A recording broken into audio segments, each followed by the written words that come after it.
Welcome back. आप देख रहे हैं टी मनी बनूं अपना फाइनेंस मिनिस्टर। मैं हूं आपके साथ कविता थपलियाल और आदित्य शाह, हर्षवर्धन रुंगटा हमारे मेहमान बने हुए हैं हमारे साथ। रुक करेंगे दर्शकों के सवालों की ओर। सत्यजीत साहू फोन लाइन पर हमारे साथ है। नमस्कार सत्यजीत जी, कहाँ से बोल रहे हैं आप सर? आप कैसे हो? नमस्कार। मैं बिल्कुल ठीक हूँ, थैंक यू।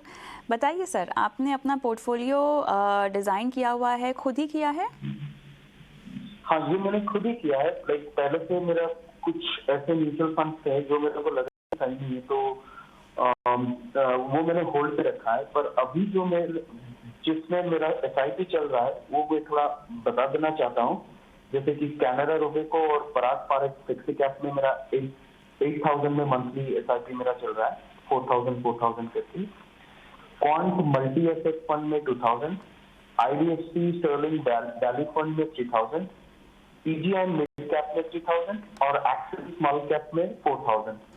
इसको छोड़ के मेरा इटी मनी जीनियस में भी 2 पोर्टफोलियो मेरे एसआईपी चल रहा है, जो है हाई ग्रोथ पोर्टफोलियो में 10,000 और बैलेंस प्लस पोर्टफोलियो में 10,000। और कुछ ऐसे म्यूचुअल फंड थे जो मैं पहले किया था पर अभी वो एसआईपी में होल्ड पे रखा हूँ।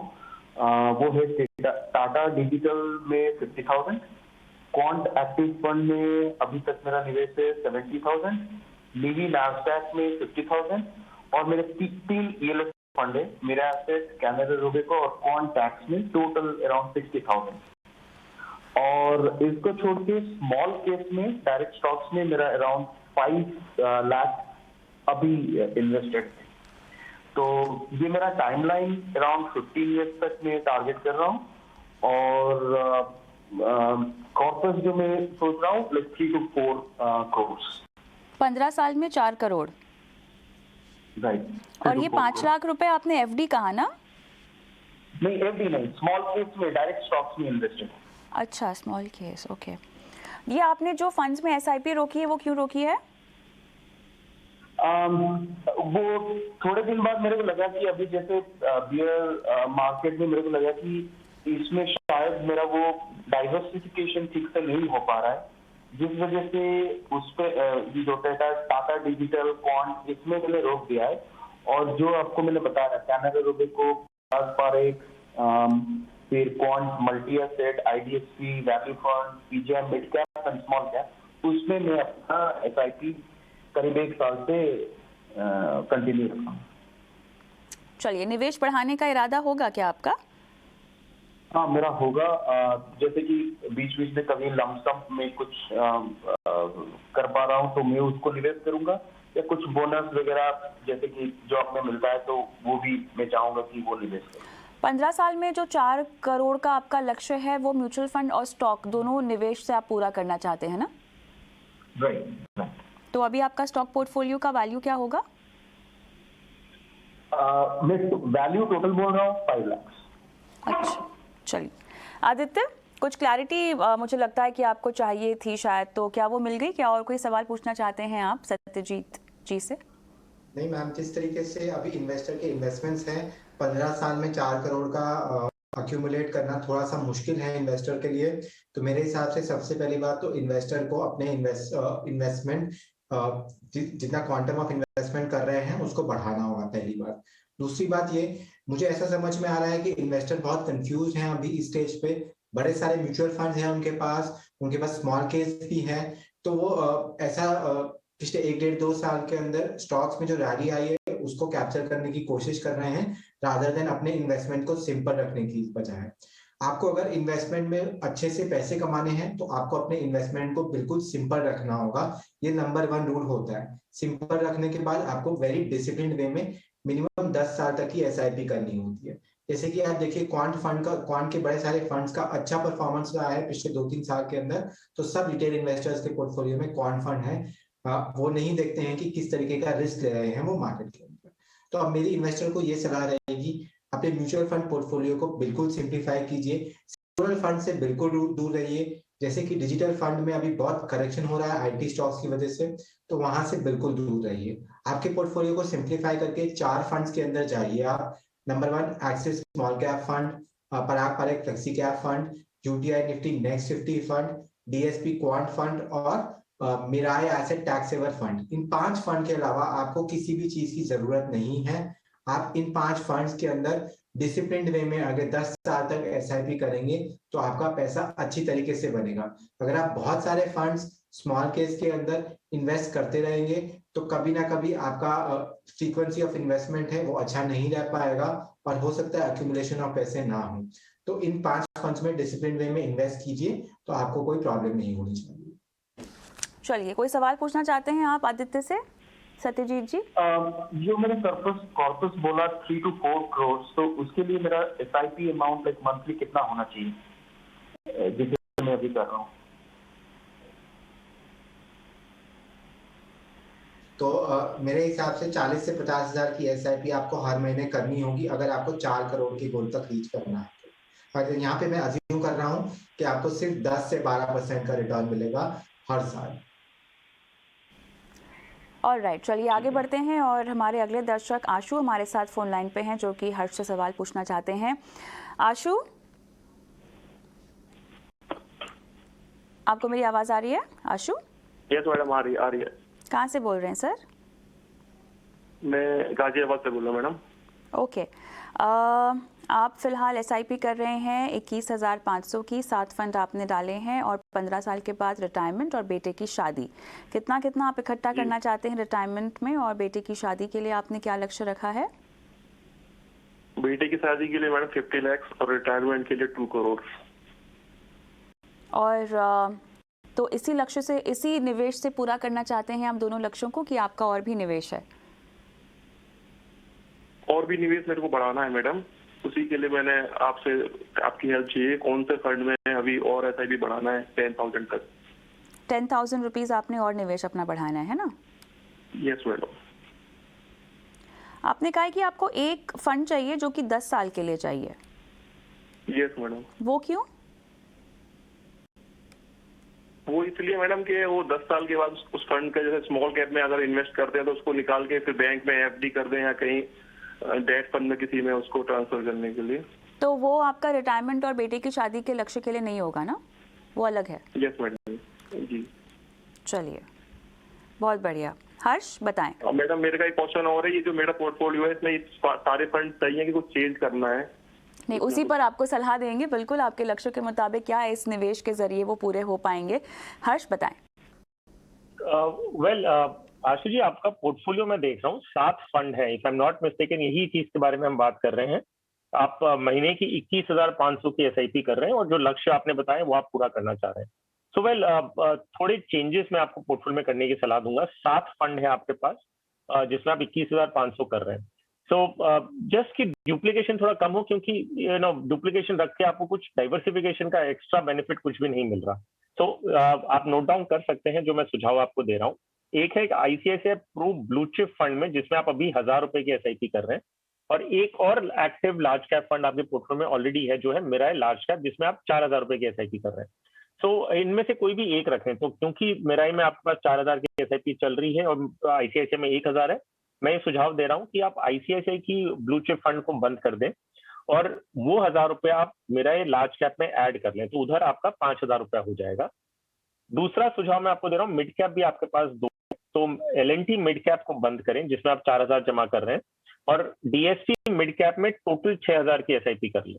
तो आपका लार्ज कैप में 5,000 हो गया, मिड कैप में 6,000 जा रहा है। अब आपके पास एचडीएफसी स्मॉल कैप एक फंड है और वो स्मॉल कैप कैटेगरी में भी एक थोड़ा अंडर परफॉर्मर है। तो अगर आप स्मॉल कैप में ही रहना चाहते हैं तो मैं आपको एक दूसरा फंड ऑप्शन देता हूं जो है Canara Robeco small cap fund. तो large, mid and small cap, इनमें आपका एक्सपोजर वैसे हो जाएगा। मेरी पर्सनल राय हमेशा ये रही है कि एक प्योर स्मॉल कैप फंड में हमें एक्सपोजर नहीं लेना चाहिए। कारण ये है उसके कि स्मॉल कैप फंड में क्या होता है, जब आप एक स्मॉल कैप फंड स्कीम में पैसे लगा रहे हैं, फंड मैनेजर को मैंडेटरीली स्मॉल कैप कंपनीज में इन्वेस्ट करना, और कई बार ऐसा होता है कि फंड मैनेजर्स उसमें अच्छी आइडियाज नहीं मिलती उन्हें।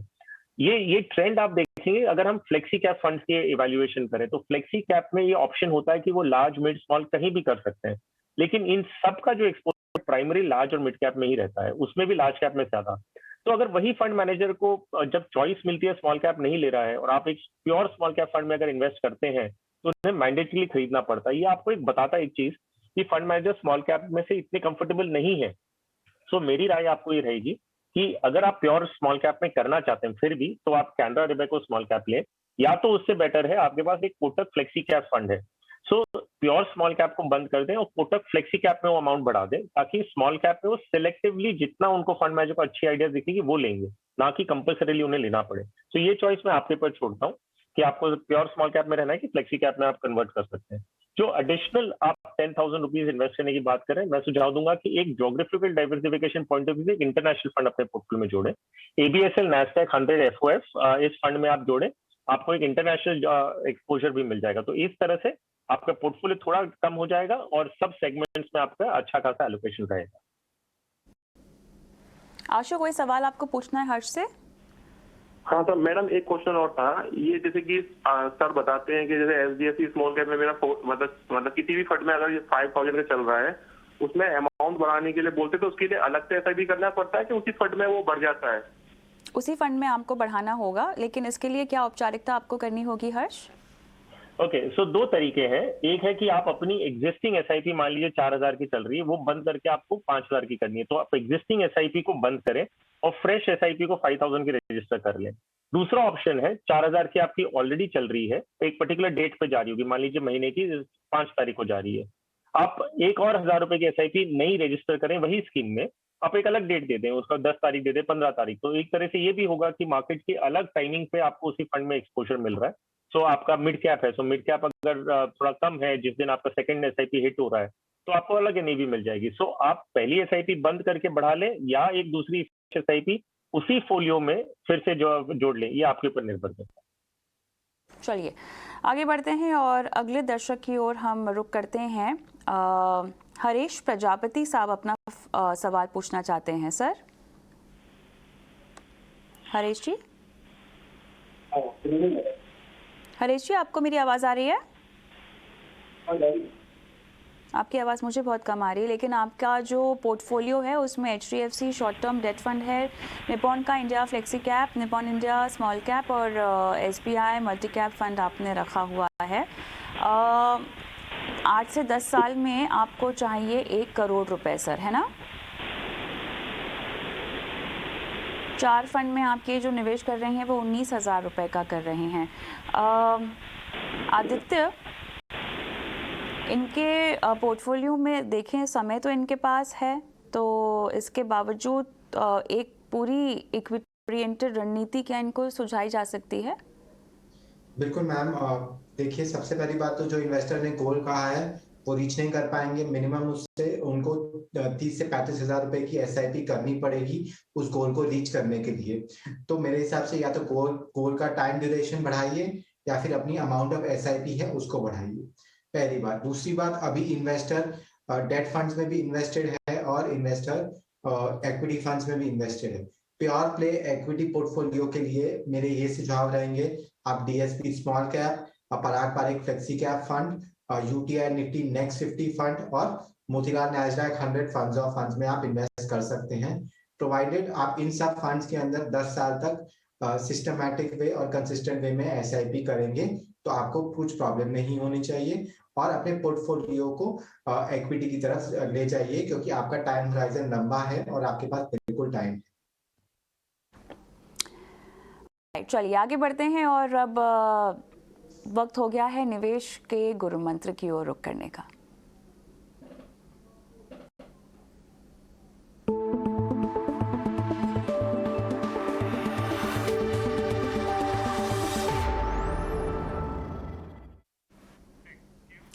हर्ष, आपका गुरु मंत्र क्या है? वेल कविता, मैं ये कहूंगा कि हर एक इन्वेस्टर डाइवर्सिफिकेशन देखता है और बहुत अच्छी बात है, करनी चाहिए, लेकिन एक ज्योग्राफिकल डाइवर्सिफिकेशन, जहां आप आज की तारीख में सारा इन्वेस्टमेंट आप इंडिया में कर रहे हैं मान लीजिए, तो एक छोटा हिस्सा 10 से 15% अपने पोर्टफोलियो का आप एक इंटरनेशनल एक्सपोजर लीजिए, ताकि आपके ज्योग्राफिकल डाइवर्सिफिकेशन के नाम पे एक दूसरे कंट्री या दूसरी इकोनॉमी में पैसा लग रहा है। जो मेच्योर्ड इकोनॉमीज, यूजुअली यूएस की बात करते हैं हम, तो एक 10 to 15% एक्सपोजर आपको डेफिनेटली लेना चाहिए।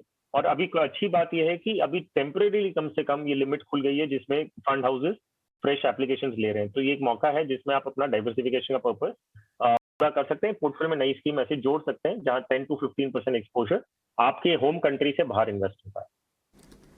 आदित्य? हम आज एसेट एलोकेशन के ऊपर अगर हम बात करें तो हमें इक्विटी के अंदर एक्सपोजर कैसे लेना चाहिए जैसे हमारी एज बढ़ती है।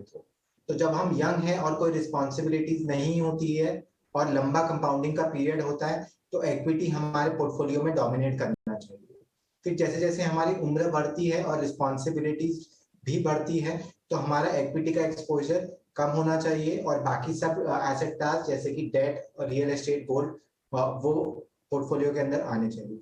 और जैसे जैसे हम ओल्ड होते जाते हैं और रिटायरमेंट नजदीक आता है तो इक्विटी हमारे पोर्टफोलियो में बहुत कम होना चाहिए और डेट जैसे प्रोडक्ट्स जो फिक्स्ड इनकम बनाते हैं हमारे पोर्टफोलियो में वो हमारे पोर्टफोलियो को डोमिनेट करना चाहिए। ये सिर्फ एक ब्रॉड गाइडलाइन है, हर एक इंडिविजुअल के अपने अपने लाइफ सिचुएशन के हिसाब से उनको अपना पोर्टफोलियो बनाना चाहिए। ये ब्रॉड गाइडलाइन के हिसाब से आपको अपने लाइफ में फाइनेंशियल प्लानिंग के लिए आगे बढ़ना चाहिए। बहुत खूब। तो ये दोनों एक्सपर्ट्स की तरफ से निवेश गुरु मंत्र। लेकिन प्रवीण कुमार हमारे दर्शक जो कि हर्ष से सवाल पूछना चाहते हैं फोन लाइन पर हैं। सर नमस्कार। कैसे हैं सर, कहाँ से बोल रहे हैं आप? मैं दिल्ली से बोल रहा हूँ सर, दिल्ली से। ओके, आप रिटायर हो चुके हैं? जी मैं रिटायर हुआ हूँ, रिसेंटली रिटायर हुआ हूँ। अच्छा। और मैंने लिख के भेजा है कि मैंने ये इन्वेस्टमेंट किया, क्या वो ठीक है वो बस जानना चाह रहा हूँ।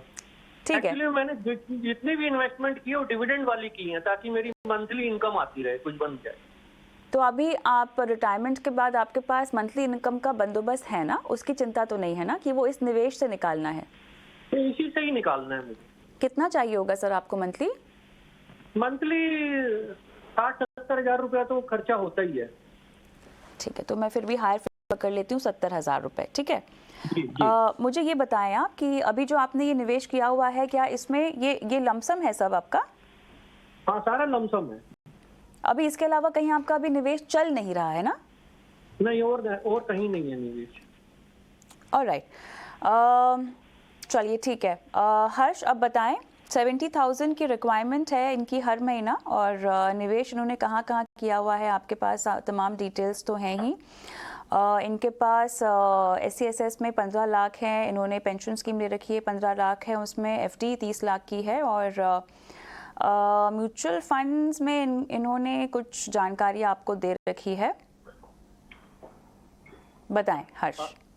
प्रवीण जी, एक चीज तो बहुत अच्छी की है आपने कि आपका जो रिटायरमेंट कॉर्पस था उसका 60% आपने फिक्स डिपॉजिट वगैरह टाइप में लगाया है और 40% आपने म्यूचुअल फंड की स्कीम्स लिए जो मार्केट लिंक्ड भी है। सो ये एक बहुत एलोकेशन है क्योंकि आपने ये दूरदर्शिता दिखाई है जिसमें आपने देखा है कि पोस्ट रिटायरमेंट भी आपको इन्फ्लेशन को बीट करना है। तो कई बार इन्वेस्टर्स ये सोच के रह जाते हैं कि भाई आज मैंने फिक्स डिपॉजिट लगा दी, आज जितना इंटरेस्ट आ रहा है उतना काफी है मेरे लिए, तो मैं रिस्क क्यों लूं। लेकिन आपको समझना जितना कमा रहे हैं आप आज इंटरेस्ट के रूप में वो उतनी इनकम आज शायद आपके लिए सफिशिएंट होगी, लेकिन 10 साल बाद ये चीज नहीं होने वाला क्योंकि खर्चे आपके बढ़ने वाले हैं और ब्याज दरें ऐसे नहीं बढ़ेगी कि आपकी इनकम बढ़े। तो ये आपने बहुत अच्छा कॉम्बिनेशन लिया है 60-40 का। अब मेरा सिर्फ एक ऑब्जर्वेशन है कि आपने जैसे खुद ने भी कहा कि आपने डिविडेंड ऑप्शंस ले रखे हैं, तो मैं एक तो आपको कंपैरिजन पॉइंट्स बताता हूं जिसमें आपको शायद ग्रोथ ऑप्शन लिया हुआ ज्यादा बेटर होगा। तो जब आप डिविडेंड ऑप्शन लेते हैं, पहली बात तो आपकी कोई फिक्स्ड अमाउंट नहीं होता कि भाई आपको हर महीने का इतना डिविडेंड पक्का अनाउंस होने वाला है और उतना आपको पे आउट मिलेगा। हम एक पास्ट रिकॉर्ड देखते हैं और म्यूचुअल फंड्स भी ये कोशिश कर रही हैं कि वो थोड़ी कंसिस्टेंसी लाए ताकि जो इन्वेस्टर है उसको एक आउटलुक मिले, लेकिन ऐसे गारंटी नहीं है कि आपको इतना डिविडेंड हर महीने का इन स्कीम से मिलेगा ही, ऐसा नहीं है। दूसरा, अगर टैक्सेशन पॉइंट ऑफ व्यू से देखें तो जो डिविडेंड अनाउंस होता है और जो आपके हाथ में आता है वो आपकी इनकम में जोड़ा जाता है और आपके टैक्स का जो भी स्लैब है उस हिसाब से आपको उस पर टैक्स भरना है। इसके एवज में अगर आप ग्रोथ ऑप्शन लिए होते और उसमें एज एंड व्हेन आपको जितना पैसा रिक्वायर्ड है अगर आप रिडीम करते तो आपको एक क्लियर विजिबिलिटी मिलती है कि मुझे आपको 70,000 चाहिए, मान लीजिए ब्याज सब मिला के आपको एक्स अमाउंट आता है, डिफरेंशियल अमाउंट आपका 10-20 हजार या 30,000 रुपए है, तो आप उतना रिडीम कर सकते हैं अपने फंड में से। और अगर उतना जनरेट नहीं कर रहा है वो फंड, रिटर्न जनरेट नहीं कर रहा, तो आपके कैपिटल में से भी टेम्परेरी पैसे निकल सकते हैं। तो आप एक क्लियर विजिबिलिटी रहेगी कितना विड्रॉ करना है। और अगर ग्रोथ ऑप्शन में आप विड्रॉ करते हैं, रिडीम करते हैं, तो उसका टैक्सेशन जो इम्प्लीकेशन होता है वो शॉर्ट टर्म कैपिटल गेन्स या लॉन्ग टर्म कैपिटल गेन्स होगा, क्योंकि आपने अभी इन्वेस्ट किया है तो अभी शॉर्ट टर्म कैपिटल गेन्स लगेगा। लेकिन एक अच्छी बात यह है कि जब आप रिडीम करते हैं इनिशियल स्टेजेस में, तो आपका जो टैक्स कैलकुलेशन होता है वो ये देखता है कि आपका प्रिंसिपल अमाउंट निकला है प्लस गेन्स निकला है। सो टैक्स आपको सिर्फ गेन पे भरना है। सो जो नेट टैक्स इम्प्लीकेशन आएगा, मैं पूरी डिटेल में नहीं जा रहा हूँ, लेकिन आपको एक ऊपरी तौर पे समझा रहा हूँ कि जो नेट टैक्स इम्प्लीकेशन आपको अगर रिडेम्पशन पे लगेगा, वो आपका डिविडेंड इनकम से आने, जो डिविडेंड इनकम पे टैक्स लगता है उससे हो सकता है कम लगे। तो मेरा सुझाव आपको ये रहेगा कि जो स्कीम्स में आपने म्यूचुअल फंड में इन्वेस्ट कर रखा है वो सारी स्कीम्स अच्छी हैं। सिर्फ income distribution and capital withdrawal plan में से निकल के आप ग्रोथ ऑप्शन ले लें और जैसे आपकी जरूरत हो उस समय आप रिडीम करें। सो टैक्स इम्प्लीकेशन भी आपको कम लगेगा और आपकी क्लियर विजिबिलिटी रहेगी, जितने पैसे चाहिए उतने आप महीने टू महीने निकाल सकते हैं। प्रवीण कुमार जी, उम्मीद करते हैं कि आपको सलाह समझ में आ गई हो, लेकिन इसके बावजूद भी आप सलाह नहीं समझ पाएं तो हमारे चैनल के YouTube पे जाइएगा जहां पे ये शो अपलोड होता है। इसी के साथ आदित्य आपका और हर्ष आपका बहुत बहुत धन्यवाद, समय निकाला, दर्शकों की फाइनेंशियल प्लानिंग की है। इसी के साथ मुझे भी आज के शो में इजाज़त दें, लेकिन इस वादे के साथ कि आपके सवाल हम तक पहुँचते रहे। एक व्हाट्सएप नंबर आपकी स्क्रीन पे फ्लैश हो रहा है जहां पर हमें इंतजार होता है आपके सवालों का। आप चाहें तो सवालों का वीडियो रिकॉर्ड कर भी हमें ये वीडियो इस नंबर पर अपलोड करके दे सकते हैं। नमस्कार।